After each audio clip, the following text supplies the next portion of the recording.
le journal.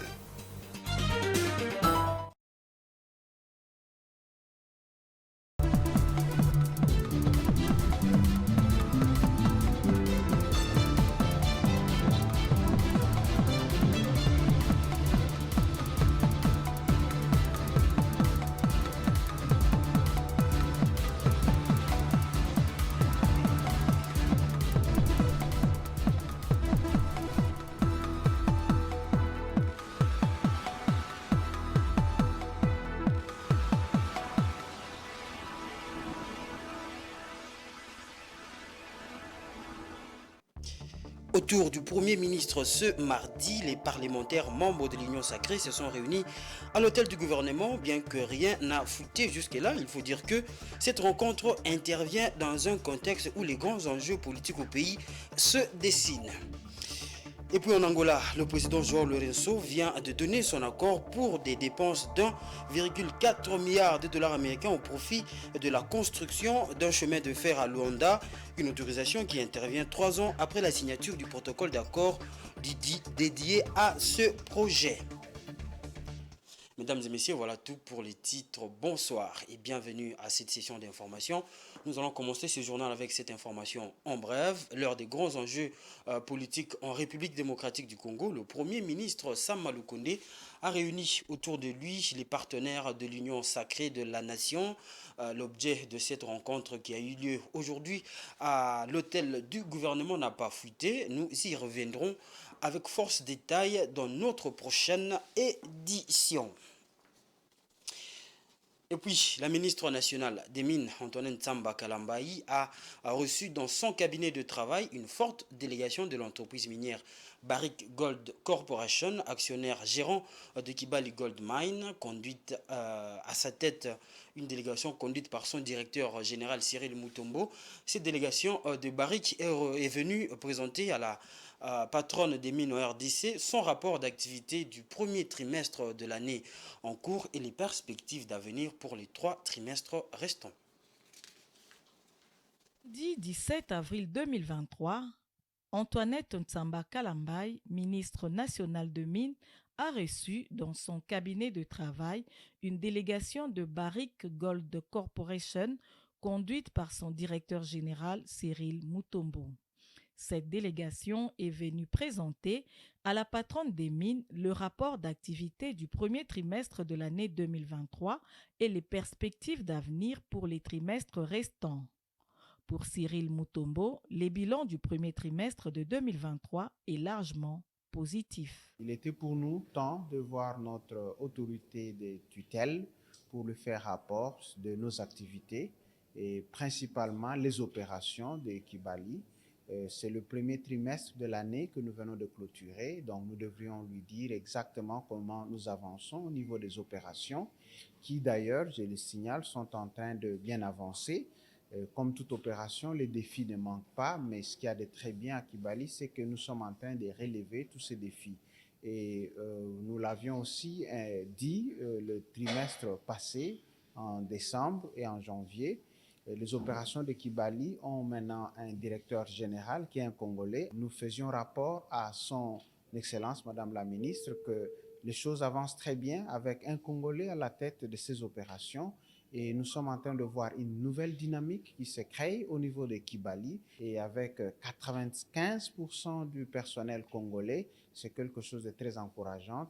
Satisfaite de ce rapport, l'autorité des tutelles Antoinette Ntsamba Kalambayi n'a pas manqué de donner quelques orientations pour plus d'améliorations telles que le précise le DG de Barrick Gold Corporation. Le bilan est largement positif. Son Excellence, Madame la Ministre, a reçu cette nouvelle avec très grande joie. Et comme toute autorité de tutelle, elle n'a pas manqué aussi de nous donner des orientations et des conseils pour voir dans quelle mesure nous pouvons toujours améliorer. C'est un secteur qu'elle maîtrise très bien. Même le meilleur élève de sa classe, il a toujours des points où il peut améliorer. Et nous avons senti cette attitude dans son Excellence, Madame la Ministre, qui n'a cessé justement de nous pointer aussi des éléments d'amélioration pour lesquels elle voulait nous voir faire un peu davantage mieux. Les DG de Barrick Gold Corporation a révélé au sujet de la dotation des 0,3% minimum du chiffre d'affaires des compagnies minières qu'à ce jour, les communautés locales ont validé les projets d'intérêt communautaire. Les 10 projets ont été présentés et adoptés de commun accord par les organismes spécialisés et le ministère de Mines. Ils seront exécutés à hauteur de 13,7 millions de dollars américains. La section genre de la mission des Nations Unies pour la stabilisation en RDC vient de rassurer de son accompagnement à la nouvelle ministre du genre, famille et enfants, Mireille Massangou. C'était lors d'une audience que cet officiel congolais a accordée à cette branche de la mission onusienne en RDC ce mardi. Suivez les détails dans ce récit. Lors de cette rencontre, il était question pour cette agence onusienne de rassurer l'accompagnement de la MONUSCO et du soutien de Mme Bintou Keïta, la représentante spéciale du secrétaire général de l'ONU en RDC, aux actions de la ministre du genre, famille et enfants. La représentante des sections genre des Nations Unies en RDC, Mireille Afa Mindie, a salué l'intérêt que Mme la ministre du genre a accordé à leur activité. Merci beaucoup. Et en effet, nous sommes de la section genre de la mission des Nations Unies pour la stabilisation en RDC et nous sommes venus ce matin déjà présenter nos félicitations à son Excellence Madame la Ministre et pour l'assurer de l'accompagnement, du soutien de la MONUSCO et de Madame la représentante spéciale du secrétaire général des Nations Unies, Madame Bintou Keïta, dans l'exécution de son nouveau mandat, de ses nouvelles responsabilités.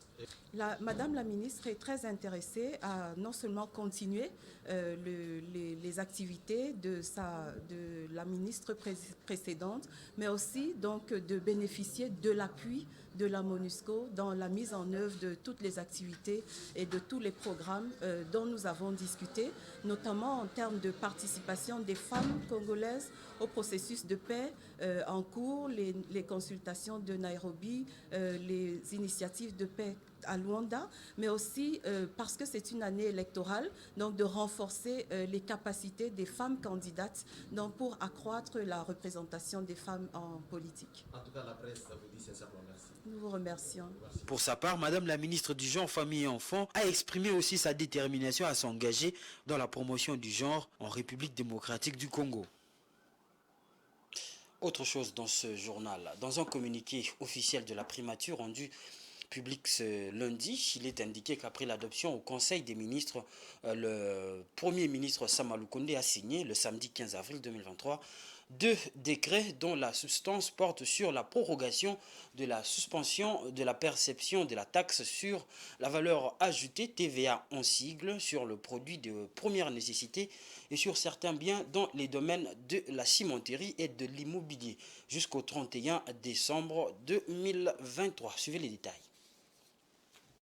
Il s'agit du décret numéro 23/15 du 15 avril 2023, modifiant et complétant le décret numéro 22 du 15 octobre 2022 portant suspension de la perception de la taxe sur la valeur ajoutée sur les produits des premières nécessités et du décret numéro 23/16 du 15 avril 2023, modifiant et complétant le décret numéro 22/31 du 15 octobre 2022 portant suspension de la perception de la taxe sur la valeur ajoutée à l'importation et à la vente de certains biens dans les domaines de la cimenterie et de l'immobilier pris samedi comme indiqué ci-dessus. L'information est livrée ce lundi dans un communiqué signé par le directeur du cabinet du Premier ministre Paul Gaspard Ngondankoyi, dont une copie nous est parvenue à la rédaction de Géopolis Télévision. Il faut dire que ces deux textes de loi ont été d'abord adoptés au dernier Conseil des ministres tenu le vendredi 14 avril 2023. Ainsi, le chef du gouvernement a invité les services chargés de leur application, entre autres la Direction générale des douanes et assises et la Direction générale des impôts, à veiller sur le contrôle des ministères des Finances au respect des mesures qui ainsi prises visant la maîtrise des prix des produits et biens de première nécessité en vue d'assurer le bien-être de la population, lit-on dans ce communiqué. Cette décision, comme indiqué dans ce document, vise à maintenir le prix de certains biens sur le marché. Nonobstant cette décision, les prix des produits de première nécessité sur le marché connaissent toujours cette surchauffe due à l'environnement économique international, mais aussi à la dépréciation de la monnaie nationale, le franc congolais.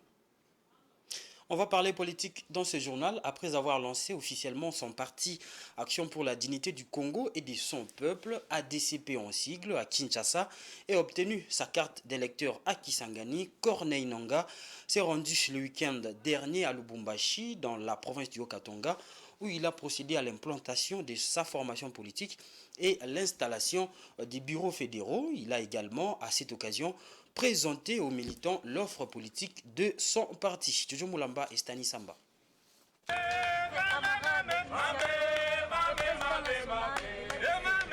C'est dans la soirée que le président de la DCP Corneille Nangaa a foulé ses pieds à Lubumbashi, capitale de la province du Haut-Katanga. À son arrivée, il a été accueilli par une importante délégation de son parti. Ces voyages avaient des objectifs: implanter le parti et installer le bureau fédéral dans le Grand Katanga, mais aussi présenter l'offre politique aux militants. Au Katanga, dans le cadre de l'implantation de notre parti ADCP, c'est-à-dire l'Action pour la dignité du Congo et de son peuple.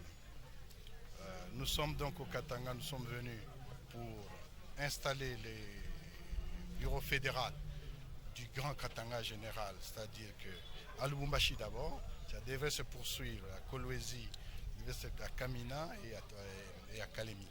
C'est un travail qui a commencé et nous sommes venus aussi bien entendu communier avec nos militants pour les présenter notre offre politique.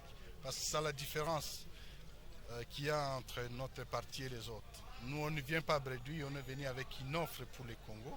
Et cette offre, c'est ce que nous avons décliné plus ou moins au Katanga. La discipline ne sera pas en marge des prochaines échéances électorales. Il présentera donc des candidats à tous les niveaux dans les prochains scrutins électoraux.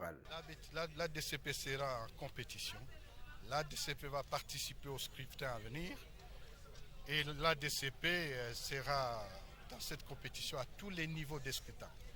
Des candidats à députation, des candidats conseillers municipaux, il y aura des candidats à la députation provinciale, candidats aux députations nationales, on aura des candidats sénateurs, on aura des candidats bien entendu à tous les niveaux, y compris à la magistrature suprême, c'est-à-dire l'ADCP aura un candidat président de la République. Lors de la présentation de notre parti, la sortie officielle, il est clair que l'ADCP aura un candidat président de la République. Et ce candidat sera à travers ma personne, mais ça, ce n'est qu'une déclaration. Pour une telle démarche obéit bien entendu à un protocole. La déclaration, l'entérinement au niveau du congrès du parti, et bien jusqu'au dépôt des candidatures à la CENI et la confirmation à la Cour constitutionnelle. Ce qui est sûr, l'ADCP aura un candidat président de la République. L'ancien président de la CENI et son parti restent très déterminés à participer au 4e cycle électoral que va organiser la République démocratique du Congo. La hausse des prix des transports en commun dans la ville de Kinshasa continue d'inquiéter la population malgré l'arrêté publié par les autorités urbaines fixant une tarification pour chaque itinéraire. Les prix varient selon les heures et les humeurs des conducteurs. Quelles en sont les causes? Suivez ce reportage de la rédaction signé Rachel Misenga et Giscard Ntamba. C'est depuis le 22 mars 2023 que le gouverneur de la ville, province de Kinshasa, Jean-Tini Ngobila, a publié l'arrêté fixant les tarifs des transports en commun et les itinéraires officiels à parcourir sur toute l'étendue de la ville de Kinshasa. Mais fort est de constater que cet arrêté ne semble pas être respecté par les chauffeurs de transport en commun. Les non-respects de cette mesure suscitent beaucoup d'inquiétudes auprès de populations qui sollicitent l'implication de l'autorité urbaine afin de veiller à la stricte application de cette grille tarifaire. L'État, lorsqu'il prend des mesures, il doit veiller sur l'applicabilité de ces mesures. Donc il faut qu'il y ait des mesures contraignantes qui doivent nécessairement accompagner ce que l'État aura pris comme mesure, comme décision, ainsi de suite. Et si on est en train d'assister à tout ce que nous sommes en train de vivre, on sait que l'État congolais manque son pouvoir de dissuasion ou de persuasion. Dans l'arrêté du gouverneur, tout conducteur de véhicules affecté au transport en commun est tenu d'afficher en permanence à l'intérieur du véhicule les tarifs et les itinéraires de façon à permettre aux passagers d'en prendre connaissance. Malheureusement, ce qui n'est pas fait. Pour leur part, les conducteurs de véhicules de transport en commun justifient cette situation par les faits qu'ils font face à plusieurs difficultés. Ils se plaignent de la tracasserie routière, de l'instabilité du taux de change et de l'état de route. Comment pouvons-nous respecter cette mesure aussi longtemps que nous connaissons le problème de tracasserie routière? Les services qu'ils mettent sur la route font de nous leur champ de manioc où chacun vient cueillir sa part. Nous demandons également aux autorités de baisser le prix des denrées alimentaires et de voir l'état des routes avant. Selon l'arrêté, tout conducteur devrait se munir des titres de propriété et des documents d'exploitation et de sécurité. Une amende de 50 à 100 dollars est requise pour tout transporteur qui aura contrevenu aux dispositions du présent arrêté. On va quitter Kinshasa pour aller à Goma où le programme alimentaire mondial, PAM en sigle, a dans le cadre de l'aide humanitaire en faveur des déplacés de la capitale du Nord Kivu, peint en couleur orange, ces hélicoptères, question de différencier les flottes de l'aide humanitaire et celles dédiées aux opérations militaires. Patience Lokeke et Nokisei. Le service aérien humanitaire des Nations Unies a introduit une nouvelle flotte hélicoptère peint en orange dans le cadre des efforts visant à améliorer la sécurité des opérations dans l'est de la RDC, où des milliers de personnes ont besoin d'une aide humanitaire vitale. Selon le communiqué de PAM publié lundi 17 avril, cette mesure fait partie d'un ensemble de mesures prenant l'utilisation d'une couleur distinctive, des négociations d'accès en cours et des initiatives d'engagement communautaire qui ont été mises en place pour aider les travailleurs humanitaires à atteindre leur communauté le plus vulnérable en toute sécurité.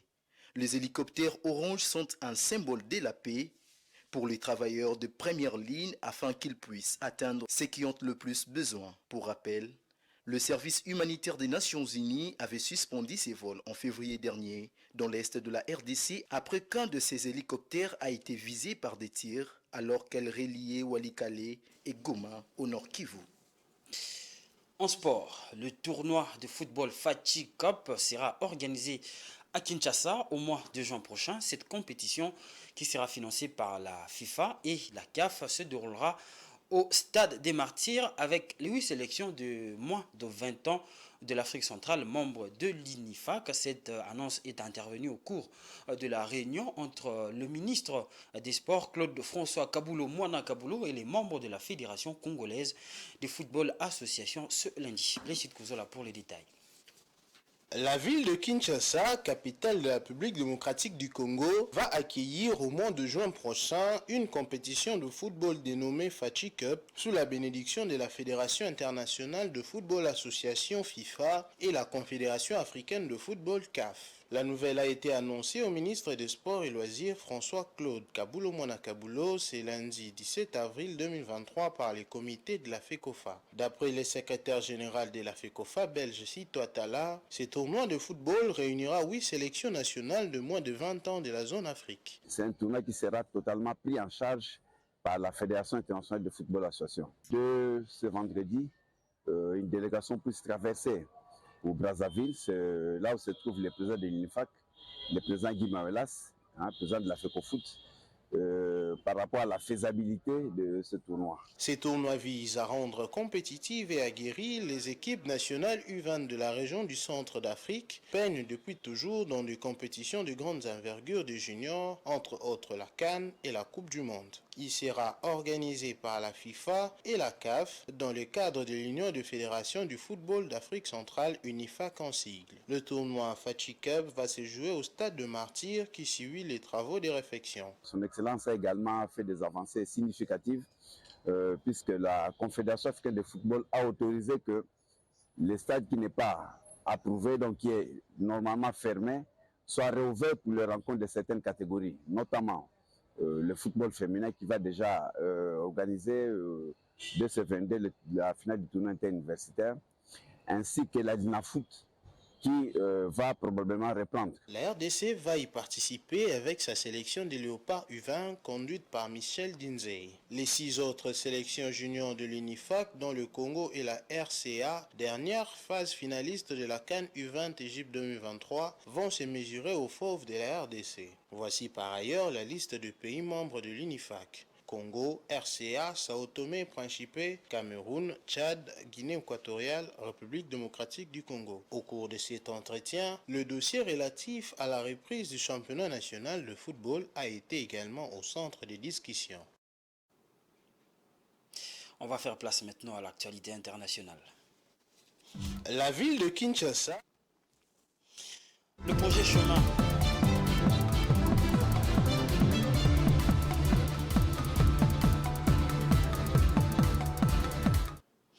Le projet chemin de fer léger de Luanda suscite beaucoup d'engouement depuis la conclusion du protocole d'accord il y a 3 ans, mais il est depuis lors resté à l'étape des travaux préliminaires. Pour passer à l'étape supérieure, le président angolais Joao Lourenço vient d'autoriser des dépenses de l'ordre de 1,4 milliard au profit du projet de construction de la ligne jaune du tramway de Luanda, un contrat prévu pour être exécuté par CMS Mobility. Jojo Moulamba pour les détails. L'exécutif angolais vient d'approuver un budget de 1,4 milliard de dollars américains pour le projet de tramway de Luanda. Un protocole d'accord avait été signé avec le groupe allemand en 2020 pour le développement du projet suivant un partenariat public-privé. La ligne jaune est une section à double voie de 39 km qui reliera le port de Luanda à la ville de Kilamba avec 24 arrêts et un atelier de maintenance du matériel roulant à chaque extrémité de la ligne. La fourniture par Siemens de 68 rames de 4 voitures chacune et l'installation des systèmes de signalisation, de télécommunication et d'alimentation électrique de traction, ainsi que le système de contrôle du trafic. Selon les autorités angolaises, cet investissement permettra de répondre aux défis des mobilités et d'infrastructures routières dans la capitale qui compte déjà près de 8 millions d'habitants alors que les prévisions projettent que ce chiffre pourrait atteindre 12 millions de personnes d'ici 2030. Et puis, la réduction de l'écart de productivité agricole et des disparités salariales dans l'emploi agricole entre les hommes et les femmes pourrait augmenter le PIB mondial de près de 1 milliard de dollars américains. C'est ce qu'indique le FAO. C'est ce qu'indique le FAO dans son dernier rapport publié le week-end dernier, dénommé La place des femmes dans les systèmes agroalimentaires, le document qui est le dernier de l'organisme onusien sur le dernier décennie concernant cette thématique, brosse sur 264 pages la situation des femmes exerçant dans les systèmes agroalimentaires. Jojo Moulamba, une fois de plus. Les inégalités fondées sur les genres existent dans tous les aspects de la vie sociale. Cette problématique est d'autant plus préoccupante dans le secteur d'activité qui, comme l'agriculture, offre de nombreuses opportunités pour les femmes. Selon la FAO, le PIB mondial gagnerait 1000 milliards de dollars américains avec l'égalité des genres dans les secteurs agricoles. Elle soutient également que la productivité masculine dans les secteurs affiche actuellement une supériorité de 24% par rapport à celle de femmes, notamment en raison de nombreuses inégalités qui empêchent celles-ci de maximiser leur contribution. À l'échelle mondiale, 36% de femmes actives sont employées dans le système agroalimentaire contre 38% des hommes, alors même que ce système constitue une source de revenus plus importante pour les femmes que pour les hommes dans de nombreux pays, soulignent les auteurs du rapport. À titre indicatif, 66% de femmes travaillent dans le secteur agroalimentaire en Afrique subsaharienne contre 60% des hommes, alors qu'en Asie du Sud, la représentation de femmes est beaucoup plus importante, soit 71% de femmes contre 47% des hommes. Par ailleurs, les femmes salariées dans l'agriculture perçoivent des revenus inférieurs de 18% à ces deux hommes. À cela s'ajoute, entre autres inégalités, un accès limité à l'éducation et au financement, aux actifs de production, terres, engrais, systèmes d'irrigation, aux technologies, ainsi que la discrimination dont elles font souvent l'objet. Face à cette situation, la FAO préconise davantage l'autonomisation des femmes dans le système agroalimentaire. L'organisme onusien estime d'ailleurs que si la moitié de petits producteurs bénéficiaient d'interventions de développement axées sur l'autonomisation des femmes, le revenu de 58 millions de personnes supplémentaires augmenterait de manière significative. Qu'est-ce que la presse congolaise a proposé à ses lecteurs ce mardi 18 avril 2023? Mesdames et messieurs, on va faire place à la revue de presse.